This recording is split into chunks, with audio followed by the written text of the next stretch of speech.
Jamen, så er det nu, skat. Jeg lige skal filme lidt med Danny og Debbie. Ja.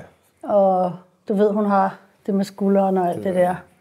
Så hun har kæmpet lidt, men nu havde vi ligesom planlagt det, så nu gør vi det bare. Så, så ses vi senere, skatter. Ja. Gør vi. Hej, skat. Hej. Så er det godt. Du har nok at lave, jo. Ja. Jeg behøver ikke bekymre mig om dig. Det er godt. Vi ses. Hej, hej. Jamen, så skal jeg jo møde Danny og Debbie nu. Og selvom hun har lidt ondt i skulderen, så er hun bare tapper. Det er et ung par, og der vil jeg snakke lidt med forskellige ting med dem. Det er nogen, jeg har kendt hele mit liv. Det er Danny, han er mit ældste barnebarn. I hvert fald, det er Josephs ældste søn ud af 4 drenge. Og så er det hans kæreste, samlever og hvad man skal kalde det. Så de har lovet at lige give mig lidt tid i dag. Og de bærer så, Debbie, hun er kanon til at lave kager. Så de har lovet at lave en kage i dag, og så drikker vi lidt kaffe, og så tager vi en lille snak. Så hej! Hej. Så skete det endelig. Ja. Ej, hvor jeg glæder mig. Og jeg har inviteret på kaffe. Ja, Det har vi. Jeg synes, det ser lidt tomt ud i de står. Vi skal skynde Vi er gået i gang. Der kommer til at ske mirakler inden for den næste time, det er jeg sikker på. Det gør det i hvert Det er fald. godt. Jamen, så ses vi. Det gør vi. Det er godt. Hej så længe. Hej. Hej. Jamen, vi skal lave en virkelig lækker kage i dag. Virkelig. Jeg har simpelthen tænkt, at vi skulle lave en nødemaringsbund, og så en chokoladeganache ovenpå, og så til sidst en hvid chokolade med en cream cheese creme, som skulle blive ret lækker ovenpå. Så må vi se. Det bliver mega lækkert. Ja, så vi skal bare i gang.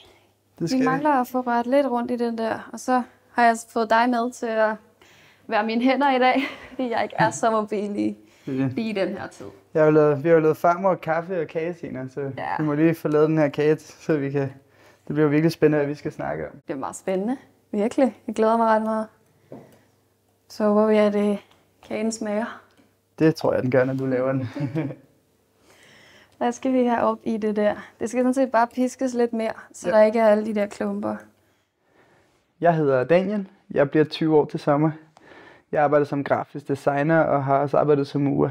Og jeg bor sammen med Debbie. Jeg hedder Debbie, og jeg elsker at designe, og er i gang med at lave en blog, hvor jeg udvikler en masse opskrifter. Så den glæder mig til at få op at køre. Og så bor jeg sammen med Danny. Så ser det ud, som om vi skal have noget kaffe og kage. Ja. Ja, Den har I simpelthen stået og lavet. det har vi. Mest dig, Ja, Danny. det var rigtig sjovt. Det var godt gået. Er det første gang, du har lavet kage sådan så meget? Ja, det tror jeg faktisk, det er. Jeg tror simpelthen, Debbie, hun har ikke Rigtig. givet dig så meget lov. Nej, det har hun ikke. Når hun sådan er i gang, du ved, så giver hun den gas, ikke? Jo, lige Men ved lige i dag, der er hun en lille smule, Ja, Ja, det må man sige. hvad skal man kalde det, ikke måske handicappet, men alligevel, ikke? Jo. Jo. Men Så det er noget med, at vi skal have kaffe, og vi skal jeg have giver kage. dig noget kage. Så hvis jeg nu giver jer noget kaffe, så skærer du måske kagen. ja, det Vil var du en have god kaffe, idé. Debbie? Ja, tak. Godt nok en flot kage, den her. Ja, den er vi helt har vild. fundet af mormor, tror jeg. Wow. Så må vi lige Vil du vente. have sådan et? Er det sådan en lille Okay, en? den. Det var godt. Nej, hvor er det godt. Vil du gerne have Det lidt er det mere, mindste måske? stykke, jeg har fået. Jeg vil meget gerne bare have det her. Det er bare Det tænker jeg nok. det er sødt af dig. Det tænker jeg nok. Og hvad er det, der er i den nu? Jamen, jeg altså, har næsten det- glemt det. Jeg ved, det er nødebund, og det er noget ostecreme og sådan noget, ikke? Jo, og så er der bare sådan en chokoladeganache i midten. Hvor lækkert. Så jeg tror, den smager godt. Altså, det er virkelig... Vi plejer altid at eksperimentere meget i køkkenet, så jeg Ja. ved aldrig helt, hvordan... Før smagte dine kager, og jeg har aldrig prøvet, at de har været mislykket. Skal du have sådan et lille stykke? Det giver dig det. Og du må da ikke Ja. tage sådan et lille stykke, bare fordi vi tager. Nej, jeg har ikke fået mere. Det er meget fint. Men så æder du den sikkert i løbet af aftenen. Ej, altså. Okay, hvad siger I til sådan noget her? Jeg tager gerne ud. Jeg går til mig en lille smule. Ja, tak.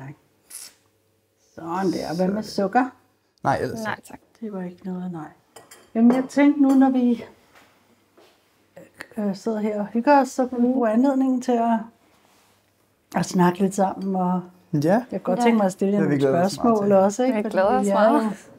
I er jo lidt, jeg ved ikke, om man skal sige specielle, men det tror jeg på en måde, I er. Altså, I er meget unge sammen, og du var ikke mere end 16 år, da I flyttede sammen, når du var 18, ikke? Og nu er I så Ja. boet sammen et par år, Ja. snart her til august, Ja. Ja. omkring din fødselsdag nærmest, ikke? Jo. Omkring din 18-års fødselsdag. Ja. Præcis. Virkelig. Det, Jamen, hvorfor ikke? Altså, man skal jo nå en masse i livet, så må man ellers se at komme i gang lige præcis. på en eller anden Lige måde. præcis. Ja. Det er jo ikke nogen hemmelighed, at du er jo... Jeg har jo sådan set været med til din fødsel, Dan. Det er rigtigt. Så det synes jeg, at din mor og mig har gjort rigtig godt. Og din har jeg. far hjalp os til. Det var godt. Så Det var vi har kendt hinanden rigtig længe. det har vi. Næsten 20 år har vi kendt hinanden. Så har Det er vi vildt. fået Debbie, og så jeg synes, det vil være sjovt at snakke lidt med jer. Ja. Så jeg tænkte på at bare høre jer lidt, hvordan har det været sådan at vokse op i sådan en gennemkristen familie, som I jo sådan set begge er vokset op i, ikke? Og I har kendt hinanden hele jeres liv, og Ja.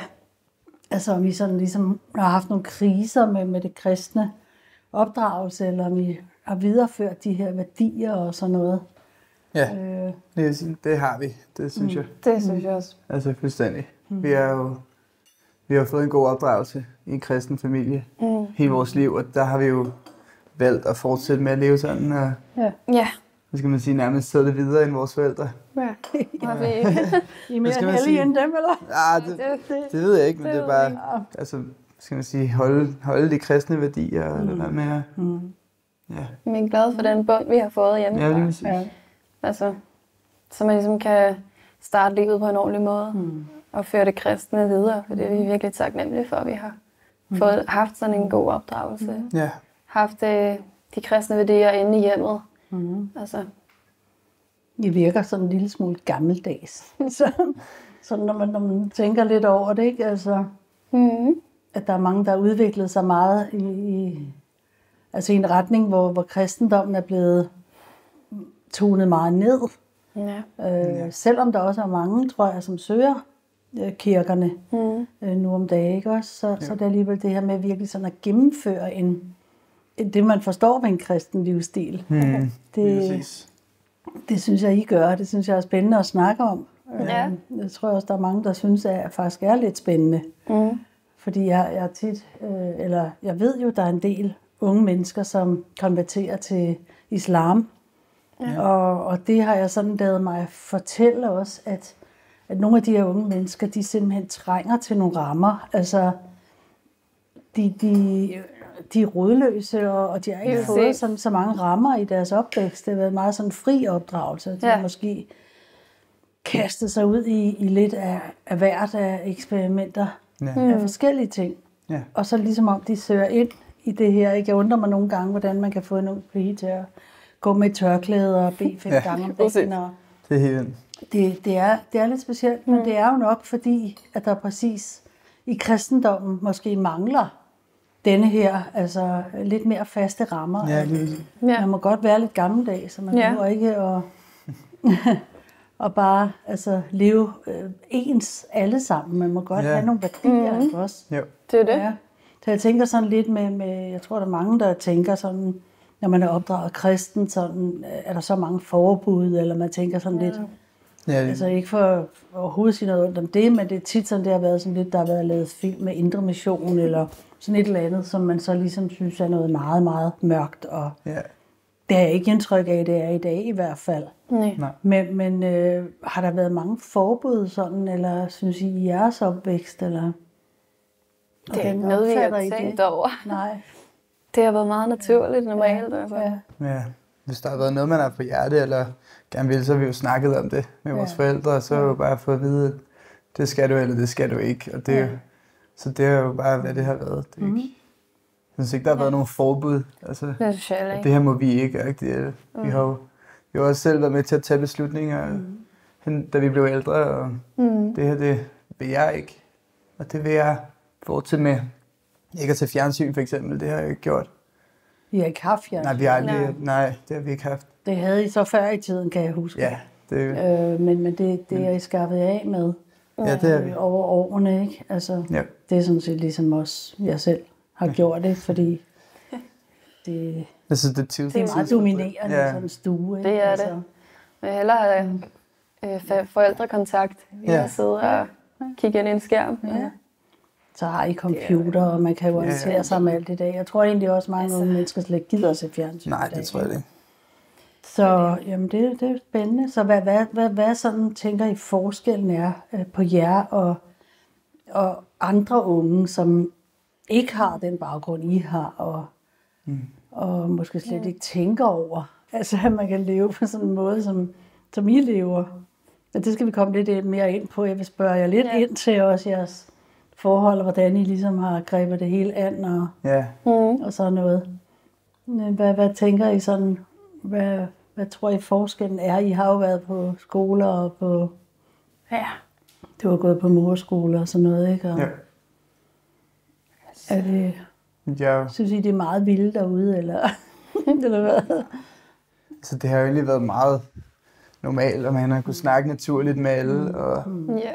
men man har selvfølgelig bare holdt sig fra det, man ikke vil blande sig i. Altså, hvis der var en snak, der gik i frokostbordet, så snakkede man ikke med, eller hvis man siger, ja, det er jo ikke, det er ikke noget, der har været sådan specielt. Altså, det har været meget naturligt egentlig, og ikke...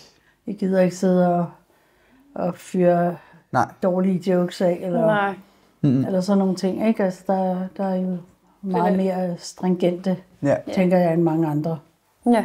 Og sådan med fjol, altså bare sådan, det ved jeg i hvert fald, vi har snakket om før, det her med, at man egentlig ikke rigtig har nogen relation med folk, hvis man bare har den her overfladiske. Det ved jeg i hvert fald, det har vi snakket om før, ikke? Altså, Jo. det her med, at altså, man faktisk når hinandens hjerter. Det kan I bedre lide, ikke? Og Det kan vi. og det er jo også det, I gør med jeres venner, Ja. tænker jeg lidt. Altså andre kristne venner, ikke? Altså, Jo. hvor I kan selvfølgelig snakke med alle, men hvad, altså, I værdsætter denne her lidt mere dybe relation, gør I Jo. ikke det? Jo. Jamen, det var også det med ens gudsforhold i det, ikke? Altså, Jo. hvad har man samvittighed til, og hvad, man kan jo få mange snakke i gang med sådan nogle venner. Ja. Altså, hvordan går det egentlig med dem, i stedet for... Altså, det vi ser meget, eller har set meget til, det er jo, hvis man har det dårligt indeni, så begynder man at fjolle, eller ikke vil være sig selv. Men vi har lært meget det med, at vi kan hvile i os selv. Vi er lige, altså vi har den selvrespekt, at han... I virker egentlig meget glade for jer selv. Ja. Er I egentlig ikke det? Jo, altså... Jeg tror ikke, I lider af mindreværdskomplekser i virkeligheden. Nej, altså... Det er en rigtig god det er også bare... Ja. Det er da ærgerligt, jeg kan sige sådan, men... Jeg synes virkelig, folk, der virkelig har et dårligt selvværd, Det er det. De kan godt blive ret besværlige at være sammen med. Fordi de ligesom Det er hele det. tiden skal måle sig selv. Ja. Ikke? Og der synes jeg, det er dejligt at se, at I hviler så meget i jer selv, og bare, altså, på en måde slapper bare af. Ja. Det er det, I er, ikke? Jo. Det er det. Det er for os hold om de problemer, der skulle være. Ja. Altså, Vi snakker vi snakker om tingene, så man er jo sig selv, når man har fået tingene snakket om, ikke? Og går ikke og holder på noget mod nogen, eller hvad skal jeg sige, man har ikke den facade på, som jeg synes, man har lagt mærke til, mange kunne have. En anden facade, og så ligesom dulmer ens tanker, eller ens følelser. Ja. Ja. Det er rigtigt.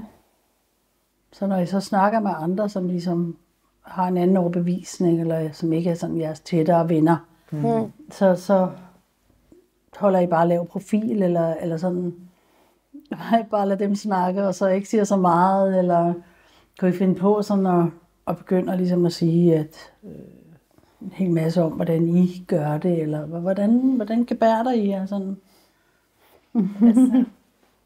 Vi har jo det... Ja, hvad siger du? Jeg begynder ikke at sige alt muligt, hvad jeg har, og hvad jeg... Et eller andet, altså jeg er egentlig meget mig selv, og bare... De ser, hvem jeg er, som jeg er, og så... Ja, præcis. Ja, så er det, jeg begynder ikke at... Men altså, jeg synes, vi kan sagtens snakke om ting, normale ting, altså der ikke har et eller andet specielt et eller andet kristen at gøre, eller... Altså, det er egentlig meget frie. Altså, det er ikke... Du føler dig ikke sådan forpligtet til at begynde at gå ud dine egne holdninger Overhovedet ikke. på nogen. Det er der altså mange kristne, der føler, at de bør gøre. Men det er ikke sådan, I tænker? Nej, det ved jeg ikke. Altså, hvis de begynder at spørge ind, eller, så kan man godt snakke om det, men jeg vil ikke selv til det. Lidt, de har valgt det, de har valgt det, vi har valgt det, vi har valgt det. Altså. Så ansvar for sit eget liv. Ja. Det er meget dejligt afslappet, sådan set, ikke? Altså, jo. Fordi alle må stå til ansvar for deres eget liv, tænker jeg. Ja. Det er det. Så når I er nede på fodboldbanen og giver den gas med alle mulige forskellige og så videre, så er det bare, så tænker man ikke så meget over lige, hvad holdning man har eller noget. Nej, så er det bare, så er det bare at give den gas, ikke? Ja, det gør jeg nok. Det er meget dejligt. Ja, men skal jeg have lov til at spise et lille stykke? Vi må smage kagen her. Jeg synes virkelig, den er god. Den er virkelig blevet god. Hvor lækker. Wow. Den er rigtig god. Den skal med på bloggen, denne her. Det skal den da. Det er sådan set en, vi ikke har lavet før, så det er en ny en. Du sagde før, du godt ville have, godt have fundet på at lægge lidt mere creme. Ja, det kunne jeg godt. Det kunne jeg sådan set godt. Den er sød.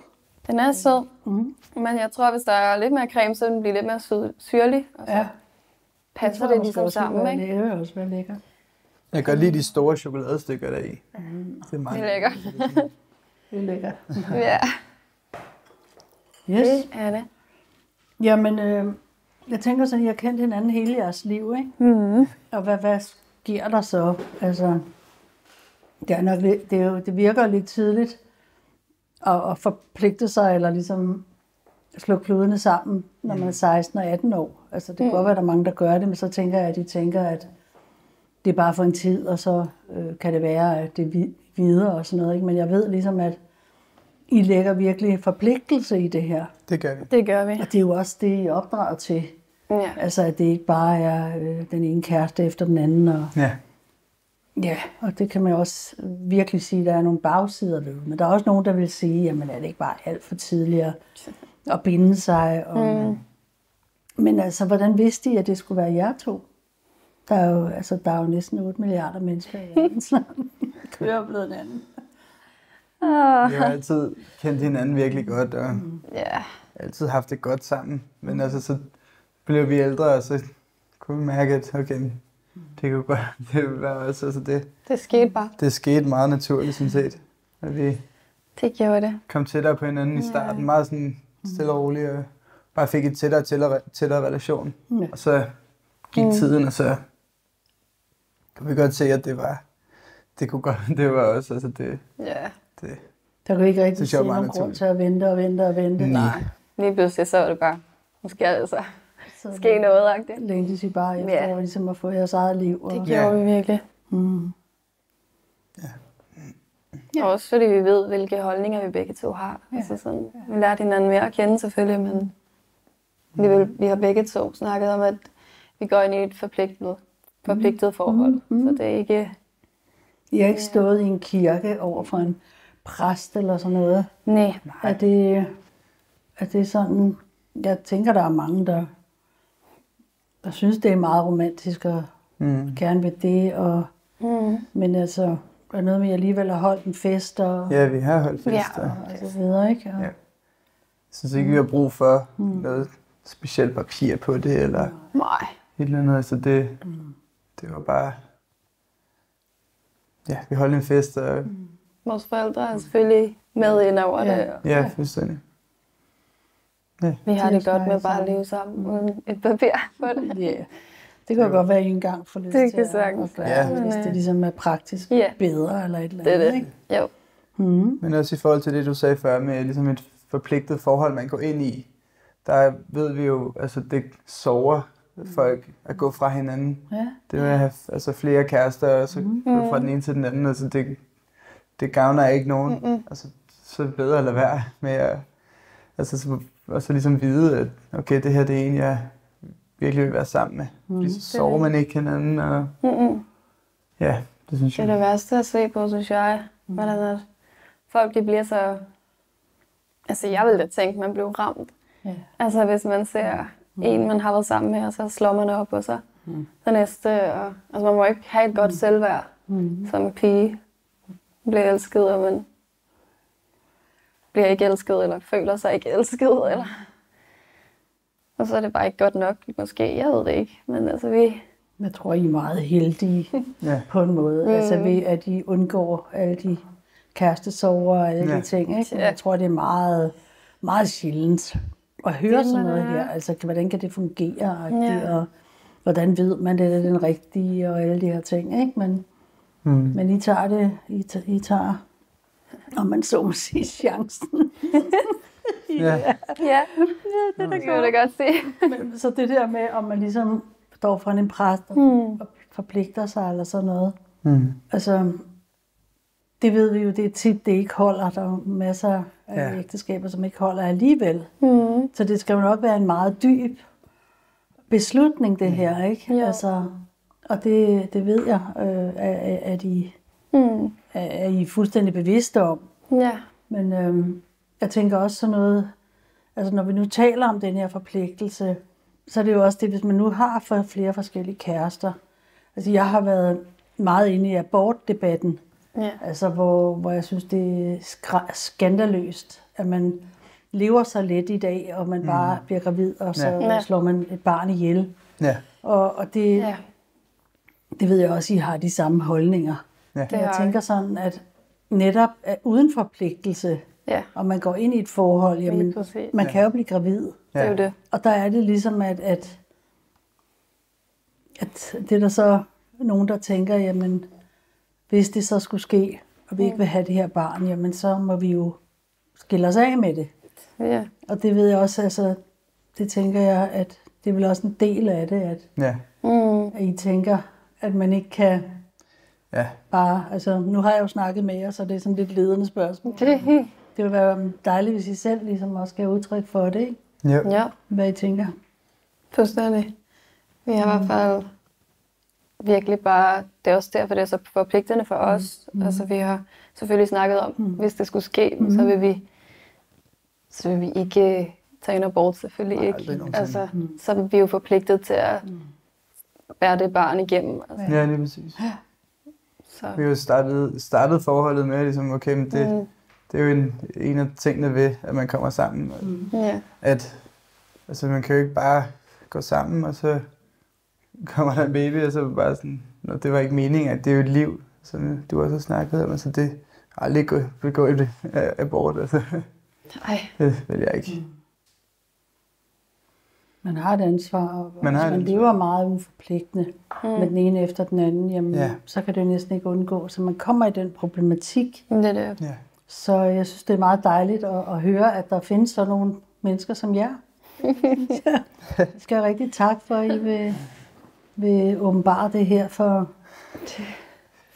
rigtig mange seere, som vil synes, det her er spændende. Det tror jeg på. Er vi glade for. Det er jeg glad for. Ja. Så tak for det, og tak for kagen. Og Ja, tusind tak. Tusind tak for kagen. Det er dig, der har lavet den. Men så tænker jeg, at vi stopper for denne her gang. Og så håber jeg at vende tilbage fra RUT TV med måske Danny og Debbie igen. Og lokke dem til at komme ind i nogle andre problematikker. Så tak for nu.